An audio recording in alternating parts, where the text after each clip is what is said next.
Hello అండి, welcome back to my channel. అందరూ ఎలా ఉన్నారు? చాలా బాగున్నాను. ఇవాళ మనం ఆల్ ఇన్ వన్ లడ్డు అనమాట.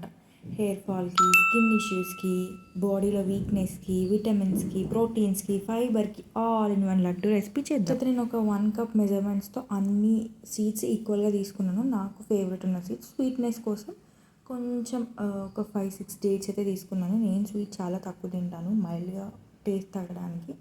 ఇంక ఇవి మొత్తం రోస్ట్ చేసుకోవాలి. సీడ్స్ని రోస్ట్ చేసుకున్న తర్వాత కాసేపు చల్లారడానికి పెట్టాలి. ఇంకా మంచిగా చల్లారిన తర్వాత మిక్సీలో వేసేసి పౌడర్ లాగా చేసుకోవడము. మీ ఇష్టం, మీకు బరుకుగా కావాలనుకుంటే అలా కూడా పట్టుకోవచ్చు, లేదు స్మూత్ పేస్ట్ లాగా కావాలంటే అలా కూడా చేసుకోవచ్చు. ఇక్కడ నేను ఎక్కడ గీ అయితే వాడట్లేదు, మీ ఇష్టం. గీ మీరు వాడాలనుకుంటే వాడచ్చు, కానీ నేను ఆయిల్ కానీ గీ కానీ యూజ్ చేయట్లేదు. ఇంక ఇవి పౌడర్ చేసుకున్నాక డేట్స్ కూడా మిక్సీ చేసుకుంటాను. డేట్స్ నేను చాలా తక్కువ వేసాను నేను తీసుకున్న క్వాంటిటీకి, బట్ మీరు స్వీట్నెస్ కొంచెం ఎక్కువ తినేవాలనుకుంటే ఇంకొన్ని డేట్స్ యాడ్ చేసుకోవచ్చు ఎక్స్ట్రాగా. ఇంకా ఇక్కడ చూపిస్తున్నట్టు లడ్డు చేసుకోవడం అనమాట. చాలా సింపుల్ ప్రాసెస్. బిజీ ఉన్న హెల్త్ చాలా ఇంపార్టెంట్ కాబట్టి ఒక్క లడ్డు అయితే కన్సిడర్ చేయండి. ఏదైనా కన్సిస్టెన్సీతో చేస్తూ ఉంటేనే వర్కౌట్ అవుతుంది. ఖచ్చితంగా డైలీ ఒకటి తీసుకోండి, మీకు రిజల్ట్ అనేది కనిపిస్తుంది. ఇదంతా కొంచెం ఎనర్జెటిక్గా ఉండడానికి అయితే హెల్ప్ అవుతుంది. ఇక్కడ ఉంటాను, మరి నెక్స్ట్ వీడియోలో కలుద్దాం.